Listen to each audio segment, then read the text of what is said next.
In this video, I'm going to discuss the differences between the model years of the E55 AMG, which model year of the E55 is the best to buy, and what has changed over the years. These are questions that I often get asked. This video is going to answer them.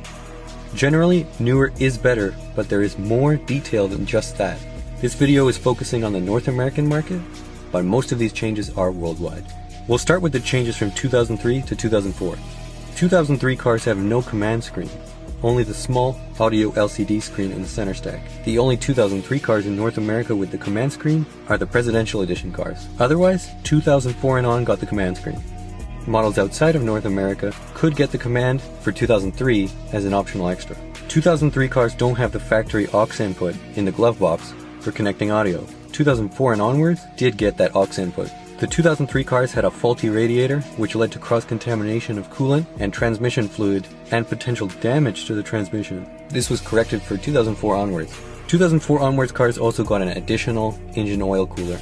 On 2003 cars, the paddles on the back of the steering wheel don't do anything unless you are in the M transmission mode. In 2004 and onwards, the paddles work in any transmission mode. The rear end on the 2003 E55, as well as very early 04s, are different than the later cars. They used half shafts bolted through flanges at the differential in a 10-volt gear pattern. After October 31st, 2003 build, Mercedes switched to larger, single-piece drive shafts with no flanges and a 12-volt gear pattern. Now we will discuss the differences that came along for 2005 and 2006 compared to 2004. Most of these are improvements and benefits. For 2005, in markets with imperial measures, such as the US, the gauge cluster was changed from 160 miles an hour to 200 miles an hour to better suit the car's capabilities. The 160 mile an hour gauge in the 03 and 04 were rumored to be because AMG wanted to avoid liability issues in the US if people delimited their E55s to higher speeds. Delimited, these cars can do over 200 miles an hour. For markets with metric measures, the clusters for every model year were always 320 kilometers an hour. Also, for 2005 and up, the lines just below the 7,000 RPM mark on the tachometer are red as opposed to black in the older cars. 2005 and up cars received a faster steering rack that was shared with the new CLS 55 at the time. The newer rack requires less steering input to turn the car the same amount. 2005 on also got suspension tweaks taken from the CLS. Later 2005 cars switched to having a sliding center console instead of the clamshell one in the older models. Some early 2005s still have the clamshell console. The sliding center console hides more cup holders. There were other interior changes for 0506, including different climate vents and extra trim along the center stack. The seat bottoms were also changed.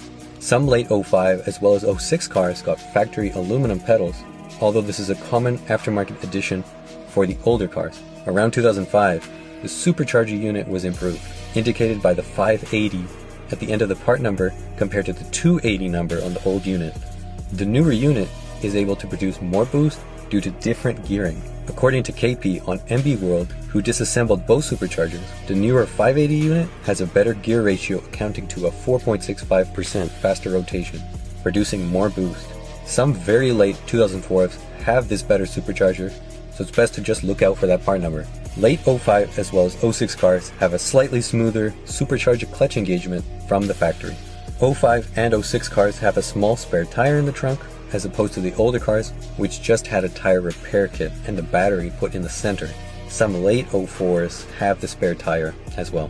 For 05-06, they added an additional plastic cover under the hood, right above the fuse box.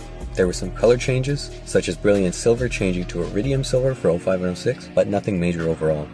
Additionally, the E55 wagon was added for 2005/2006 in North America.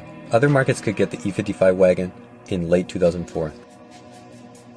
Some of the negatives of 05-06 cars compared to 03-04 cars include the fact that for late 2005 as well as 2006, the transmission control unit was changed. Owners of later cars report not being able to brake stand the car and spin the tires without the car bogging down. Generally, these later cars are less forgiving with spinning the tires. For the later cars, you have to put the car into dyno mode to do a full burnout. Early 2005 still retain this old TCU. With that being said, many owners of the later cars have swapped the older TCU into their 05-06 cars. Since a lot of E55s go drag racing, it's something to consider. For the later 05-06 cars, some options were dropped, such as the solar panel roof, which powered interior fans on a hot day. Other options such as active headlights were also dropped. The 05-06 cars do not have the extra charcoal cabin filters in the dashboard. They only have the basic filter under the hood. They also removed fresh air control and the AC rest feature on the center vents for 05-06. I hope this video helps to inform you when choosing an E55. Generally, the 05-06 cars are the best outside of a few small things.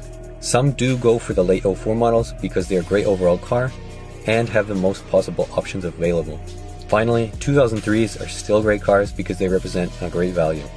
Thanks for watching, and if you like videos like this, be sure to leave a thumbs up and subscribe for more videos.